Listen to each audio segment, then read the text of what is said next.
Hi friends, வணக்கம். நான் தான் உங்கள் civil engineer V Bharathkumar. Aagan construction, Anna Salai, Trichy. அனைத்து விதம் கட்டிலும் நல்ல முறையிலும் தரமான வகையிலும் கட்டித்தரணும் ஆகன் கன்ஸ்ட்ரக்ஷன். இப்போ நீங்கள் வீடியோவில் பார்த்துட்டு பார்த்தீங்கன்னா நம்ம புது சைட்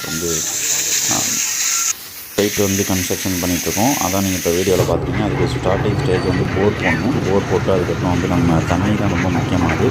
அதுக்கு நம்ம மோட்டர் இறக்கணும். ஏன்னா தண்ணி இல்லாமல் பில்டிங் எந்த ஒரு ஒர்க்கும் நம்ம ஸ்டார்ட் பண்ண முடியாது, ஸ்டார்ட் பண்ணக்கூடாது. ஏன்னா தண்ணி அந்த அளவுக்கு இம்பார்ட்டன்ட். அதான் இப்போ நீங்கள் பார்த்துட்டு வீடியோவில் பார்த்தா தெரியும். உங்களுக்கு ஒரு சமஸ்டர் நீர்மணி மோட்டரும் நம்ம இறக்கிட்டுருக்கோம். அதான் வீடியோவில் பார்த்துட்டு. அதே போல் இப்போ நம்ம போர்டு இறக்குனதுக்கப்புறம் அடுத்த ஸ்டெப் நம்ம வந்து ஸ்ட்ரக்சரல் டிராயிங் படி என்ன அந்த பைல் போட போகிறோமா, இல்லை எர்த்ஒர்க் பண்ணிவிட்டு நம்ம குளிப்பறிச்சிட்டு அதில் காலம் போட போகிறோமா அப்படிங்கிறத நல்லா நம்ம திங்க் பண்ணி ஸ்ட்ரக்சரல் டிராயிங் போடணும்.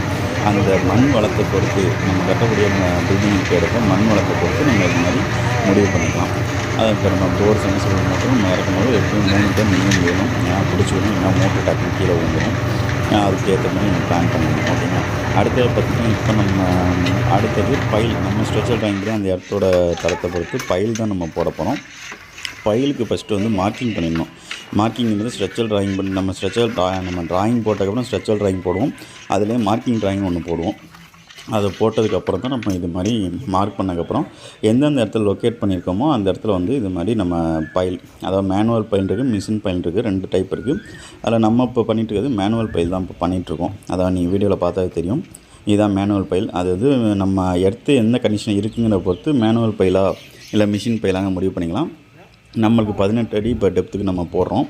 நம்ம ஸ்ட்ரென்த்து எல்லாம் கால்குலேட் பண்ணதில் 18 அடி டெப்த்தில் வந்து நம்ம பைல் ஃபவுண்டேஷன் போட போகிறோம். அதான் நீங்கள் பார்த்துட்டிங்க. பைலுங்கிறது இதுதான். இப்போ நம்ம ஆங்கரா போட்டு இது மாதிரி திருவி ஹோல்ஸ் போட்டு எடுப்பாங்க.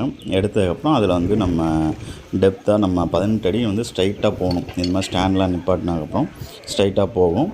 அதுபடி நம்ம வந்து அந்த பைல் ஹோல்ஸ் போட்டதுக்கப்புறம் தேவைப்பட்டால் பென்டன்ட் பவுடர் யூஸ் பண்ணிக்கணும். பெட்னட் பவுடர் அப்படிங்கிறது பார்த்திங்கன்னா நம்ம கீழே மண் சரியாமல் இருக்கும் குழிக்குள்ளே, அதுக்காக யூஸ் பண்ணுறது தான். அதாவது இப்போ ஒரு 10 அடி கீழே வந்து ரொம்ப லூஸ் ஆயிலாக இருந்துச்சுன்னா 5 அடி கீழே அதுக்கு நம்ம பெட்னட் பவுடர் யூஸ் பண்ணும்போது சரியாமல் இருக்கும். அதான் இப்போ நீங்கள் வீடியோவில் பார்த்துட்ருக்கீங்க. இப்போ வந்து நம்ம என்னென்னா அடுத்து நம்ம அந்த மேட்டுக்கு பதிலாக தான் இப்போ என்னென்னா அந்த காலம் வந்து ரவுண்ட் ஷேப்பில் கட்டியிருப்போம். ஓகேங்களா. அந்த ரவுண்ட் ஷேப்பில் கட்டின காலத்தை வந்து உள்ளே இறக்கணும்.